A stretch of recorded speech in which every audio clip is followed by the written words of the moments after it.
Sir. हाँ आ जाओ।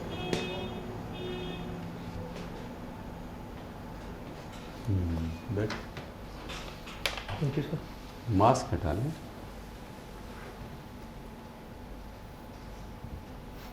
नागौर के रहने वाली हैं?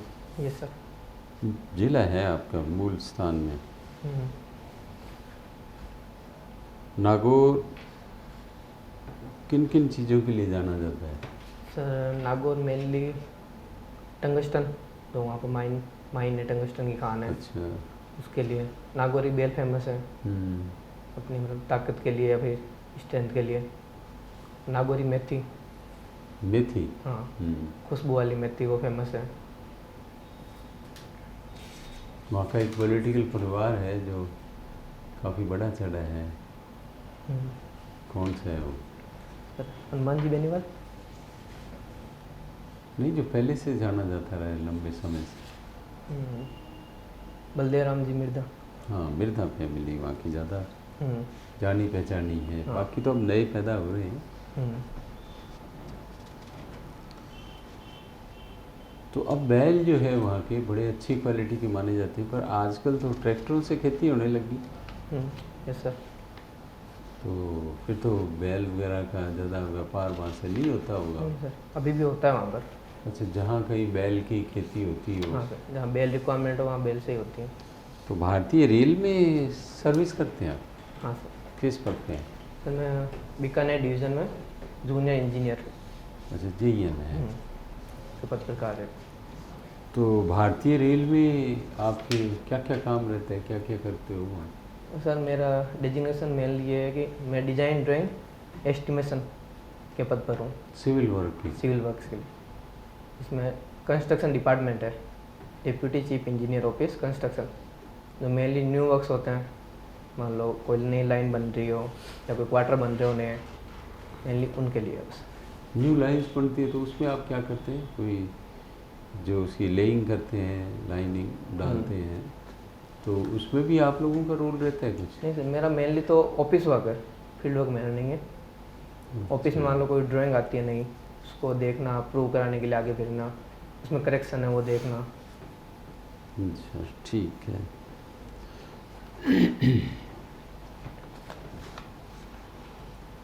भारतीय जो रेल का नेटवर्क है वो दुनिया में किस नंबर पे माना जाता है? सर ये नेटवर्क फर्स्ट नंबर पर माना जाता है सारी दुनिया में नंबर 1। और कुछ ट्रेन्स ये जिक्र चलता रहता है कि प्राइवेट हाथों में दी जा रही है उनका संचालन, क्या ऐसा है कोई? सर ज़्यादा कोई आइडिया नहीं है इसका। ठीक है, जहाँ बैठते उसका आइडिया तो रखना चाहिए। सेल्फ मोटिवेटेड है, ऑब्जेक्टिव सेल्फ मोटिवेटेड। ऑब्जेक्टिव क्या है? सर मतलब कोई एग्ज़ाम आ रहा है उसके लिए अपने आप सेल्फ मोटिवेट होना, उसको ऑब्जेक्टिव बनाना, ये क्रैक करना है। नहीं, पहले तो आपने ऑब्जेक्टिव शब्द ही लिखा है बस केवल, फिर आपने सेल्फ मोटिवेटेड बताया, चलो समझ लिया सेल्फ मोटिवेटेड। एक आपने वॉकिंग बताया है। Yes sir. वॉकिंग मतलब मॉर्निंग वॉक करते हो या दिन में सारे दिन चलते रहते हो? Morning walk, evening walk mainly. अच्छा। एक आपने नाइट फियर शब्द लिखा है। यस। नाइट फियर का मतलब? सर नाइट फियर मतलब कभी कभी अंधेरे में थोड़ा सा डर लगता है, रात को अकेले में। मतलब अंधेरे से डर लगता है? थोड़ा सा। क्यों? सर पता नहीं, अंदर से लगता है बस। क्या लगता है भाई, कोई पीछा कर रहा है? नहीं ऐसा से नहीं, ऐसा कोई छुपा हुआ है वहाँ? नहीं, बस अंधेरे में थोड़ी नींद नहीं आती है, प्रॉब्लम होती है कभी कभी, थोड़ी सी लाइट रखनी पड़ती है। अच्छा, रूम में अकेले रहो तो घबराहट होती? थोड़ी सी घबराहट होती है अंधेरे में? हाँ। कोई साइकोलॉजिकल प्रॉब्लम तो नहीं है ये? हो सकती है सर। है कुछ ऐसी बीमारी का नाम है? पता नहीं। नाइट फियर का कोई कुछ नाम बीमारी होगा? है ऐसी जिसको रात में लाइट के बगैर नींद नहीं आए, या नाइट सर, फियर? मुझे नाम नहीं पता। जानकारी लेना इसकी। ठीक है सर। ठीक है। और पंचायती राज आपने चौथे नंबर पे रखा है। क्यों पंचायती राज का लागू किया गया? इससे भारतीय डेमोक्रेसी को कुछ फ़ायदा हुआ या वैसे ही लागू कर दिया? तो फ़ायदा भी है भारतीय प्रजातंत्र को? सर कोई आइडिया नहीं है। कोई अंदाज़ा नहीं है। नागौर में एक बुटाटी जगह भी है क्या? हाँ सर है ना। तो वो किस चीज़ के लिए जानी जाती है? सर वहाँ पर वो चतुर्दास जी महाराज का मंदिर है। तो मेनली वो लकवाग्रस्त होता है ना मरीज़, बस बोलते हैं कि वहाँ पर 7 दिन के लिए उनको रखते हैं, फिर वो उनको इलाज हो जाता है। फिर अंदर वो फेरे दिलाते हैं, उनको प्रसाद चलाते हैं, 100 मणि जो भी प्रसाद होता है। तो ऐसा कुछ होता है? बोलते तो ऐसा ही है, देखा भी है आपने काफ़ी। सुना है? सुना है। आपने देखा भी है? हाँ, हमारे गांव के पास में ही है, लगभग 22 किलोमीटर है अप्रोक्सीमेट। नागौर में सिंचाई के साधन कौन कौन से हैं? नागौर मेनली ट्यूबवेल है, हम्म, कैनाल तो भी इतनी है नहीं। नागौर सिर्फ ड्रिंकिंग पर्पज के लिए कैनाल है, सिंचाई ट्यूबवेल सब। पीने के पानी की कोई समस्या है नागौर में या नहीं है? सर पीने का पानी पहले थी, लेकिन अब वो इंदिरा गांधी कैनाल से सप्लाई हो रही है ड्रिंकिंग पर्पज के लिए। बीकानेर से कितनी दूर है? बीकानेर से 160 किलोमीटर 160। अप्रोक्सीमेट। रेलवे लाइन तो होगी वहाँ के लिए? हाँ railway line. Nagaur railway station होगा। हम्म। ठीक ठीक।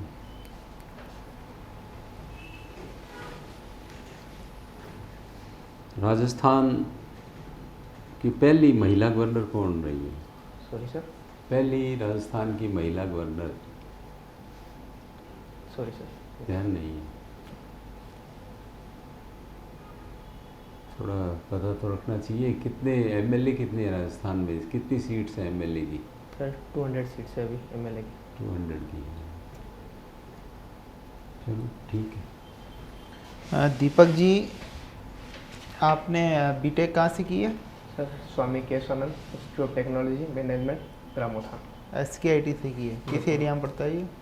ये जगतपुरा। जगतपुरा। कितनी दूर है यहाँ से? Sir approximate 15 kilometre. 15 किलोमीटर है। हम्म। अच्छा, ओके। आपने फर्स्ट प्रेफरेंस PWD को दिया है यस सर। और लास्ट दिए पंचायती राज को। वर्तमान में आप भारतीय रेल में कार्यरत हो, यस सर। तो रेल से संबंधित थोड़ी बहुत जानकारी, ट्रेनिंग हुई है अभी आपकी? सर ट्रेनिंग चल रही है। इंस्टीट्यूशनल ट्रेनिंग हो गई या फिर अभी होगी? नहीं सर, वही ट्रेनिंग चल रही है अभी इंस्टीट्यूट। दो ट्रेनिंग होती है ना, अभी फील्ड ट्रेनिंग होती है, इंस्टीट्यूशनल ट्रेनिंग होती है। नहीं सर, वो फील्ड ट्रेनिंग में इंस्टीट्यूट ट्रेनिंग वही साथ में ही, एक साथ ही। एक साथ चल फील्ड ट्रेनिंग सही नहीं हो, ऑफिस की अच्छा। ऑफिस होते हैं बस। किंग ऑफ रेल से क्या मतलब है आपका? हम्म? King of rail? King buckling of rail से? बकलिंग। तो बकलिंग टेम्परेचर वेरिएशन के कारण उसकी लेंथ में या फिर जो रेल्स होती है उसकी ये सामनुमा थर्मल एक्सपांसन के कारण उसमें जो रेल्स होती है वो सारी शाम के जैसे हो जाती है, उनको बकलिंग ऑफ रेल्स बोलते हैं। क्या हो जाती है? शाम के जैसे मतलब शाम के? मतलब इस शेप में से सांप shape। के? सांप सांप की शेप? सांप सी। उसे बकलिंग ऑफ रेल बोलते हैं। हम्म। तो बकलिंग ऑफ रेल सांप की नुमा में होती है? हम्म? सांप नुमा में ऐसे हाँ, ऐसे yes, ऐसे yes। इस तरह से होती है। हम्म। देखी है कभी आपने ऐसे? नहीं सर देखेंगे, तो आपको क्या पता है कैसे ऐसी होती है? सब थियोरेटिकली पढ़ा हुआ है बस। थ्योरेटिकली लिखा हुआ है ऐसा कहीं सांप नुमा में बकलिंग होती है? हम्म? थ्योरेटिकली लिखा हुआ है कहीं पे, पढ़ा है आपने सांप नुमा में बकलिंग होती है? ऐसे पढ़ा हुआ नहीं है, जो इंचार्ज है ट्रेनिंग देते हैं उन्होंने ऐसा बताया। ओके। कॉनिंग ऑफ व्हील क्या होते हैं? तो कॉनिंग ऑफ व्हील्स, जो रेल का फ्लेंज होता है वो रेल से थोड़ा दूर रहे, जैसे वियर और टियर ना उससे, तो कॉनिंग ऑफ व्हील देते हैं दोनों रेल्स में, दोनों व्हील में, ताकि दूर रहे वियर और टियर ना उससे आपस में टकराए। कितना होता है? सर 1/20 देते हैं। 1/20। अच्छा, जो ये अपन रेल्स में सुपर एलिवेशन प्रोवाइड करते हैं हम्म। वो उसका क्या लिमिट है? लिमिट सर इसकी लिमिट इसमें कैंट एक्सिस और कैंट डिफिशिएंसी 2 टर्म होती है, बिल्कुल होती है। हाँ। जो स्टेट नॉर्मली उसमें नहीं होती। कैंट क्या होता है? कैंट से सुपर एलिवेशन होता है, उसको ही कैंट कहते हैं। उसी को कहते हैं या अलग टर्म? नहीं सर वही है। उसी को कहते हैं। हम्म। ठीक है, क्या चीज़ है? तो इससे मतलब सेंट्रीफ्यूगल फोर्स, जो मान लो हॉरिजॉन्टल कॉम में ट्रेन आगे मूवमेंट कर रही है तो उसका सेंट्रीफ्यूगल फोर्स डेवलप होता है आउटर साइड में कर्व में, तो उसको बैलेंस करने के लिए एक रेल को, आउटर रेल को थोड़ा सा इनर रेल के कंपेयर थोड़ा उसको ऊपर कर देते हैं ताकि सेंट्रीफ्यूगल फोर्स हो बैलेंस करने के लिए। सेंट्रीफ्यूगल को करते हैं बैलेंस या सेंट्रीपिटल को करते हैं? सर सेंट्रीफ्यूगल फोर्स को बैलेंस करते हैं। सेंट्रीपिटल क्या होता है? जो अंदर की साइड में वापस जो लगता है फोर्स, उसको सेंटीमीटर बोलते हैं। ओके। अच्छा, अभी भारत में कौन से किस प्रकार की गेज है? सर मेनली भारत में अभी ब्रॉड गेज को काम में ले रहे हैं। कहीं पे ऐसी जगह है जहाँ पे मीटर गेज या नैरो गेज चल रही हो? सर मीटर राजस्थान में नैरो गेज कहाँ पे है? राजस्थान में नैरो गेज धौलपुर में है, बस एक ही जगह बस। और metre gauge? Metre gauge sir अभी यहाँ पर झुंझुनू के साइड में यहाँ पर है, जिसका कन्वर्जन चल रहा है अभी। ओके। अच्छा, एक इन 3 गेज के अलावा कोई दूसरा गेज भी होता है? सर होता है ना कौन सा होता है? Standard gauge. स्टैंडर्ड गेज कौन सा होता है? ये सर 1435 mm होता है, जो 1435 mm जो जयपुर मेट्रो में यहाँ पर काम में ले रखा है। कौन सा बोलते क्या है इसको? स्टैंडर्ड गेज की जगह कुछ और बोलते हैं।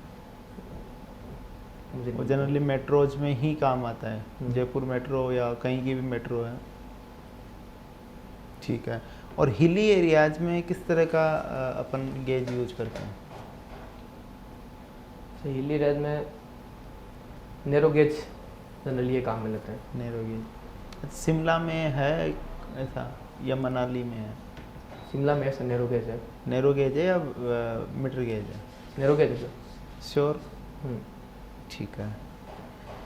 आपने बीटेक SKIT से की है, कौन सा विषय आपको अच्छा लगता है सिविल इंजीनियरिंग में? सर सर्वे इंजीनियरिंग। सर्वे इंजीनियरिंग। एरियल सर्वे क्या होता है? सर एरियल सर्वे फोटोग्राफ या ड्रोन्स की हेल्प से किसी लोकेशन का सर्वे किया जाता है। फोटोग्राफ्स कैसे?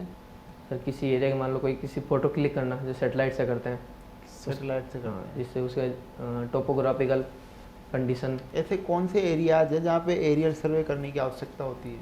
Sir hilly areas mainly. Hilly areas. तो हिली एरियाज पे और दूसरा ऑप्शन नहीं है अपने पास? सर दूसरा ऑप्शन लेकिन उसमें प्रॉब्लम आती है बहुत सारी, आसानी से उसमें काम पर कर नहीं सकते। और हिली एरिया के अलावा? सॉरी चलो ठीक है। और भी टाइप ऑफ सर्वे होते हैं? एरियल हो गया, और कौन से होते हैं? सर और टोपोग्राफिकल सर्वे हो गया, कैडेस्ट्रल सर्वे। कैडेस्ट्रल सर्वे क्या होता है? सर प्रॉपर्टी मेनली किसी की प्रॉपर्टी आसपास जो भी उसका रिड्यूस लेवल है, जो भी उसकी डिटेल निकालना कैडेस्ट्रल सर्वे करना जाती है। सिटी के अंदर जियोलॉजिकल इंफॉर्मेशन सिस्टम होता है, इससे क्या समझते हैं आप?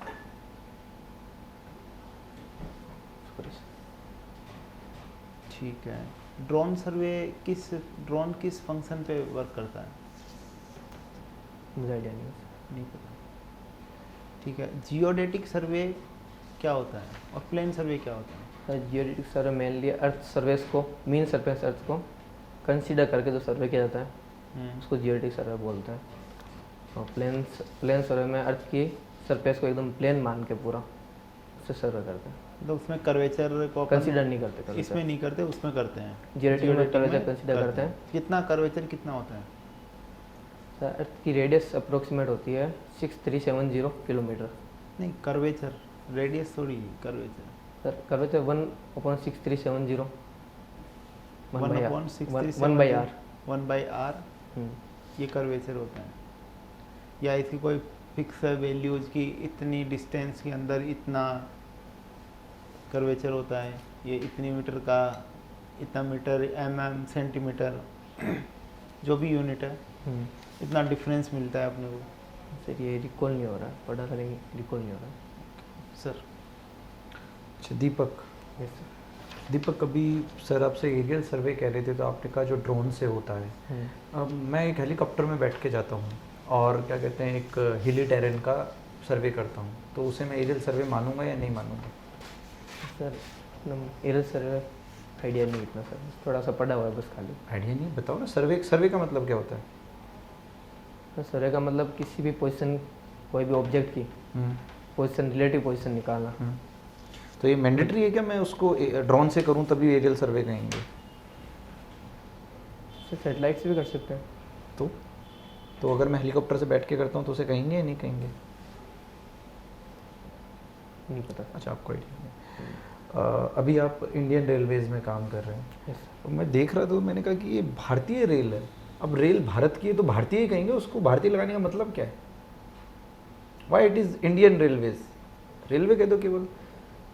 पीएचडी को तो नहीं कह रहे हम, Rajasthan public health engineering department तो नहीं कह रहे, इसको भारतीय इसके आगे स्पेसिफिकली लगाने का कोई कारण है? इससे कोई रीज़न नहीं, बस इंडियन रेलवे इसका नॉर्मली इंडियन रेलवे बोलते हैं। तो दूसरा कोई डिपार्टमेंट भी होगा, वो भी भारत का ही होगा, या जैसे राजस्थान का है तो उसमें तो नहीं लगा रहे अपन।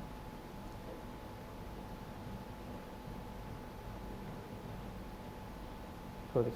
अच्छा चलो, पीएचडी और पीडब्ल्यूडी आपने अपनी मतलब चॉइस में भरा, इसमें पब्लिक लगा रखा है, public works department, public health engineer, why public? Sir ये मेनली पब्लिक सर्विस के लिए काम आता है डिपार्टमेंट, पब्लिक मूवमेंट के लिए, पब्लिक के लिए जो भी सुविधा हो, फैसिलिटी हो उनके लिए, उनके रिलेटेड डिपार्टमेंट है, इसलिए पब्लिक लगाया हुआ है। अच्छा, आपका काम क्या रहता है as a JEN? Sir mainly काम इसमें ड्राइंग का है, डिज़ाइन नहीं करते हैं, ड्राइंग्स का काम मेनली। ड्राइंग करते हैं वहाँ पर सिर्फ जूनियर इंजीनियर ड्राइंग ही कहते हैं सीधा वहाँ पर। अच्छा, जूनियर इंजीनियर ड्राइंग। मुझे बताएं कि ये कौन है, कौन शंकु हो जिसे हम कहते हैं, हाँ। उसको अपन किस तरीके से काटे कि मुझे पैराबोला और जो डिफरेंट तरह की शेप्स मिलती हैं, वो कहाँ से किस तरह से काटे अलॉन्ग किस चीज़ों के तो मुझे मिलेंगी, बताएं। नहीं पता सर। आइडिया नहीं, आप तो ड्राइंग कर रहे होंगे, वहाँ पे ड्राइंग होगी आपकी। सॉरी सर, नहीं पता। प्रोजेक्शन ऑफ लाइन से क्या मतलब है? सर पैरेलल लाइंस होती है जिसको मैं first view, third view angle, third angle projection, first angle देखने काम आती है, जो पैरेलल लाइंस होती है। फर्स्ट एंगल थर्ड एंगल में क्या डिफरेंस है? सर फर्स्ट एंगल में जो टॉप व्यू होता है वो उसके नीचे मानते हैं, मान लो कहाँ नीचे? एक प्रोजेक्शन हो मान लो, ठीक है, एक ग्राफ बना हुआ है ऐसे, तो उसको टॉप से देखेंगे तो उसको जो टॉप व्यू होगा उसके नीचे बनेगा, और फ्रंट व्यू उसके इस साइड में, बैक में। थर्ड एंगल में क्या होगा? सॉरी, ड्राइंग तो आप कर रहे हो, आपने देखा होगा फर्स्ट एंगल, कुछ उनके रिप्रेजेंट करने का तरीका भी अलग है। आपने अपनी इंजीनियरिंग ग्राफिक्स पढ़ी होगी, तो हम कुछ चेंज करते हैं क्या, राइट एंड बॉटम में कुछ सिंबल बनाते हैं जिससे पता लगता है कि ये फर्स्ट एंगल थर्ड एंगल क्या होता है, वो सिंबल ड्रॉ करके बता सकते हैं? हाँ बिल्कुल, यूज़ कीजिए।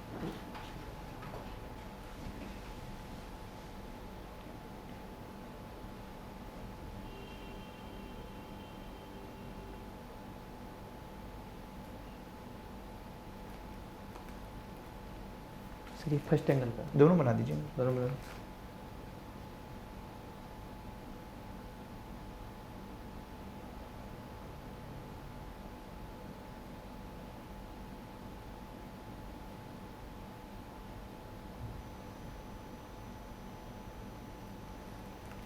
इसको एक बार देखने के बाद आपको मेरे प्रथम प्रश्न का जो जवाब था फर्स्ट एंगल और थर्ड एंगल में क्या डिफरेंस है, वो बता सकते हैं अभी? तो फर्स्ट एंगल में जो लेफ्ट हैंड साइड व्यू होता है वो राइट में बनता है, थर्ड एंगल में लेफ्ट हैंड साइड व्यू वो लेफ्ट में बनता है। लेफ्ट में बनता है। इसमें ये जब आपने सेकंड वाला बनाया तो उसमें बीच में गोला बनेगा या नहीं बनेगा? ये हाँ सर ये शेडेड वो आएगा, डॉट लाइन में आएगा, आएगा हिडन लाइंस में। हिडन लाइन में आएगा। तो अभी ये जो बना हुआ है वो गलत है। हाँ सर। और ये बीच में जो अपन एक हॉरिजॉन्टल लाइन डॉट खींची, इसका क्या मतलब है? सेंटर लाइन है। सेंटर लाइन क्या होती है? से किसी भी ऑब्जेक्ट की सिमेट्री, हाँ, या फिर मान लो कोई अलग कंडीशन हो, सर्कल आ रहा हो उसको, हाँ। उसके शो करने के लिए अलग से, उसके लिए अपन इसको बनाते हैं। दीपक, आपने लिखा आपकी स्ट्रेंथ जो है ऑब्जेक्टिव है। ऑब्जेक्टिव मुझे बड़ा मतलब ऐसा लगता है, ऑब्जेक्टिव क्या है? What is objective and subjective? क्या है ऑब्जेक्टिव, मुझे बताएं। सर मेनली कोई एग्जाम क्रैक करना हो, हाँ। उसके लिए मैं सेल्फ मोटिवेट होता रहता हूँ उसके नहीं, self motivated is a different thing.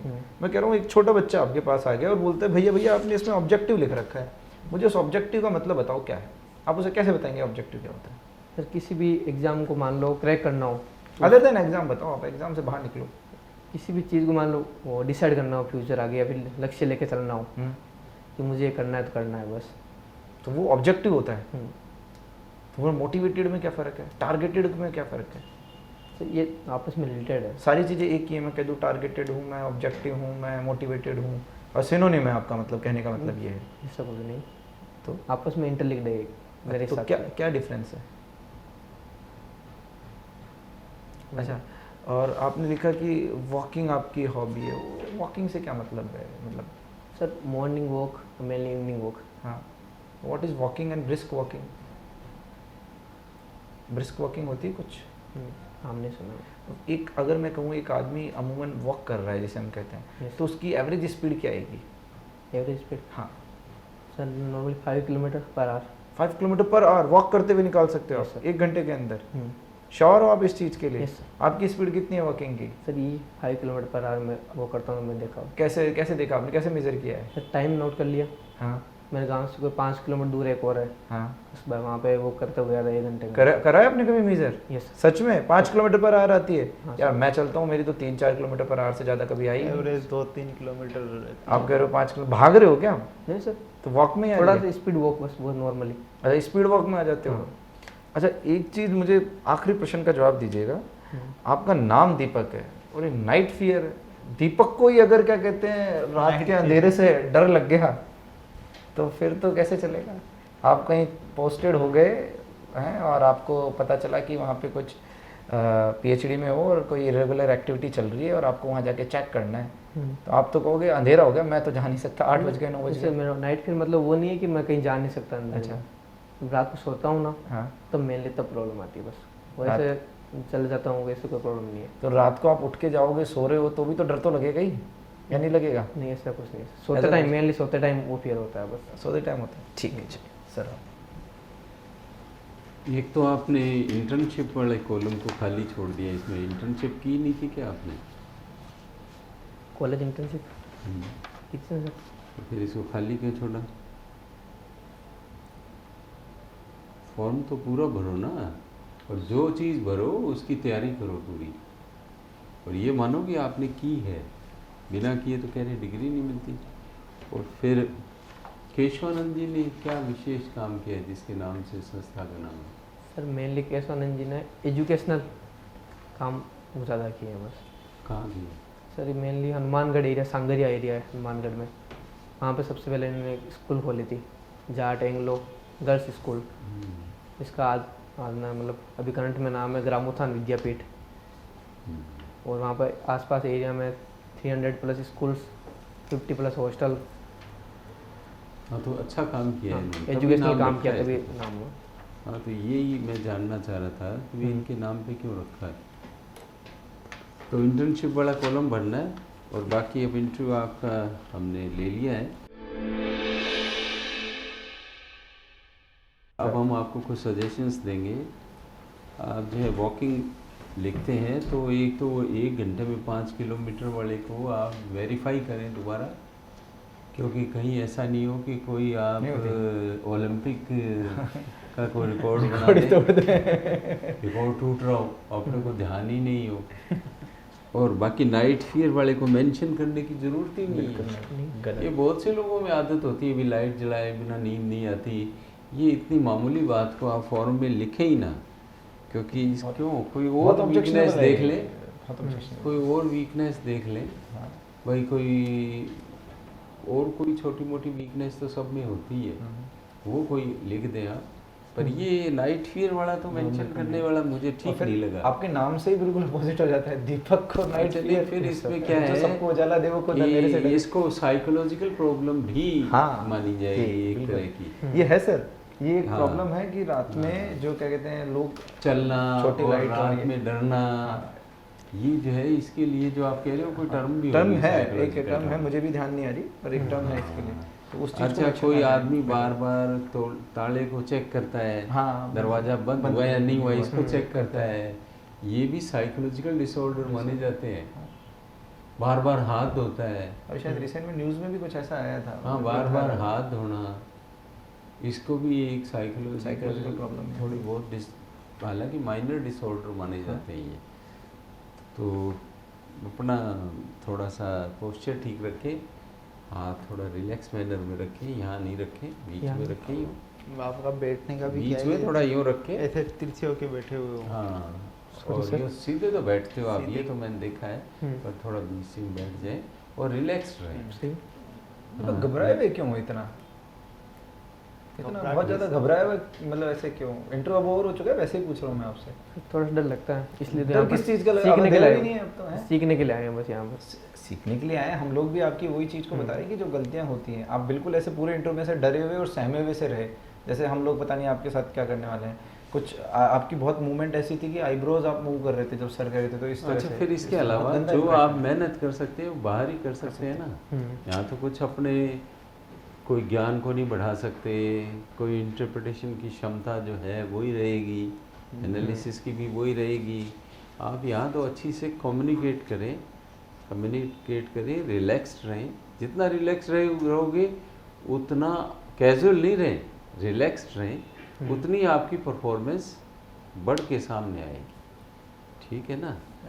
ये वॉकिंग का भी बाकी सर क्या आप कहते हैं कि बताएं। हाँ सर, वॉकिंग का भी जो आपने किया वो स्पीड वगैरह का ध्यान रखना भाई, जो बताओ ना। आप करते हो या नहीं करते हो, ईमानदारी से सच बताओ। में तो करता करते हो तो फिर ऐसा जवाब आपका हो ही नहीं सकता। आप वॉकिंग पे भी नहीं बता पाए, ब्रिस्क वॉकिंग नहीं बता पाए, तो ये चीजें जो आदमी ब्रिस्क वॉकिंग का मतलब तेजी से चलना। जो आदमी वॉकिंग करता है तो उसका मतलब ये थोड़ा ना मैं सुबह उठ के चलने लग गया वो वॉकिंग। आपको उसके बारे में चीजें पता होनी चाहिए, क्या फायदे क्या नुकसान, क्यों कर रहे हो। और में जो भरते हो ना सब चीजों के बारे में ऑब्जेक्टिव आपने लिखा हुआ है, क्या कहते हैं कि मैं हूँ, और उसको आप डिफाइन ही नहीं कर पा रहे कि व्हाट इज ऑब्जेक्टिव। आप एग्जाम होता है, एग्जाम दर्दन एग्जाम बताओ, और वो भी ऑब्जेक्टिव नहीं है जो आप बता रहे हो। देयर इज डिफरेंस बिटवीन भारतीय मोटिवेशन रेल एंड के बारे में पूरी जानकारी रखो। रखो। प्राइवेटाइजेशन का जो शोर शराबा मच रहा है वो ऐसा हो भी रहा है या नहीं हो रहा है, ये सब चीज़ों के बारे में पता रखें। एक जो आप एंटर हुए थे ना, वो फुटेज देखना बहुत गलत तरीके से। आप ऐसे ढीले ढीले एकदम चल के आए जैसे किसी ने बाहर से आपको प्रताड़ित करके भेजा। वे आप अच्छे तरीके से आप फुटेज देखना ऐसे बिल्कुल धीरे से और ऐसे ढीले से आए। ठीक है, एक नाखून बड़े हुए, नाखून काट के जाना इंटरव्यूज में अच्छा नहीं लगता। सॉरी। ठीक है, अगर नज़र पड़ेगी जैसे मेरी नज़र पड़ गई तो है। और ये फर्स्ट एंगल थर्ड एंगल अगर हमारा काम ही इसी का है तो ये बेसिक चीज़ है। और उसमें जब बनाने के बाद में आपने उसको लाइट उससे नहीं किया, बड़ा बना दिया, तो समझ रहे हो ना कितना बड़ा ब्लंडर है। एक इंजीनियर समझ सकता है कि उसको गोला उस पर अपन तो 1H 2H 3H पेंसिल्स का भी कितनी इंपॉर्टेंस है, और आपने तो उसको पूरा ही ऐसे कर दिया, तो फिर कोई मतलब ही नहीं रहा उसमें। समझ रहे हो ना। तो ये तो बहुत इंपॉर्टेंट है फर्स्ट एंगल थर्ड एंगल। अगर आप डिजाइन से रिलेटेड काम कर रहे हो तो इस चीज़ को इम्प्रूव करो और अपनी जॉब की प्रोफाइल जो है उसको स्ट्रॉन्ग करो। इंडियन रेलवेज के बारे में पढ़ो। ठीक है, ये रीज़न है। थोड़ा टेक्निकल पे भी फोकस रखो, टेक्निकल पे भी थोड़ा करो। हाँ, चलो ठीक है। डराना उद्देश्य नहीं है पैनल का। पैनल ये कमियां आपको बता रहा था कि ये चीजें आप इम्प्रूव करो। इम्प्रूवमेंट के करनी लिए है। बता रहे हैं, कुछ चीज़ें इम्प्रूव करनी है, कुछ अवॉइड करनी है। ठीक है। और क्यों सर, मेरे हिसाब से तो हेलीकॉप्टर में बैठ के करोगे तो एरियल सर्वे ही है। एरियल सर्वे होता है, that is not necessary drone से करो। ड्रोन से करोगे तो ड्रोन सर्वे बोलोगे। ठीक और है। शायद मेरे हिसाब से जब आए थे इन्होंने शायद विश भी नहीं किया। हाँ, एक विश भी था। हाँ सही विश कह रहे नहीं हैं। किया। आपकी एंट्री की पूरी चेक करना, मतलब आप जब एंटर हुए थे तो देखते ही हम लोग नेगेटिव हो गए कि यार क्या कहते हैं कि बिल्कुल एनर्जी लेवल आपका बहुत डाउन था। कुछ चीजें आराम से कुछ खुशमिजाज चीजें होके आप आपके आंसर अंदर दो। अच्छी भी थी, वो चीजें अच्छी थी, उनको तो रखना ही है आपको। लेकिन ये कुछ चीजें ऐसी है कि जिनको हम और अच्छा, इनको भी हटा के आपको और अच्छा करना चाहते हैं। इसलिए आपको ये आपकी कमियां बता रहे हैं। आप डिमोटिवेट मत हो ये इन चीजों से। डिमोटिवेट नहीं, आपने बहुत सारी जगह ऐसा कहा कि सर मैं रिकॉल नहीं कर पा रहा हूँ। और वो बिल्कुल सही चीज के लिए सही कहा। चीज जो है। फैक्ट्स थे उसको रिकॉल नहीं कर पा रहे। जो आपको नहीं आता उसके लिए आपने कहा कि सर मुझे नहीं आता है। तो ये अच्छी चीज है, आपने दोनों चीजों में भी डिफरेंस समझते हो कि कौन सी चीज मुझे नहीं आती है। तरीका भी अच्छा था। बस एक तो फेस पे थोड़ा खुश खुशमिजाज हो, ऐसे पॉजिटिव रहने का। ठीक है, क्या दिक्कत है। एक सेविंग वाला भी इशू है। क्लीन, या तो क्लीन सेव रखो आप, और अगर सेव रखते हो तो फिर वो प्रॉपर रखो। ऐसे क्या है कि आधी पड़दी सेव होती है ना, वो अच्छी नहीं लगती है। ठीक है ना, तो वेल मैनर में होनी चाहिए। बाकी अच्छा है और इम्प्रूवमेंट का स्कोप है। जो चीजें ऐड करो और बाकी वेल। ये आपको सजेशंस हैं, बाकी अब जैसे demoralize आपका करने का नहीं है। दूसरा ठीक है? मॉक इंटरव्यू होगा, तीसरा मॉक इंटरव्यू होगा, तो हम ये चाहते हैं कि आज जो आपको कमियां बताई है वो दूसरे मॉक इंटरव्यू में नहीं आनी चाहिए। वहाँ पे हमारे को दूसरी कमियां मिलेगी, वो तीसरे में नहीं आनी चाहिए। ऐसे करके आप फाइनल में जब जाओ तो मिनिमम हो जाए वो। ये उद्देश्य हमारा है और यही हम आपसे चाहते हैं। ठीक है, ठीक ठीक है। All the Thank best. you. Okay, thank you sir.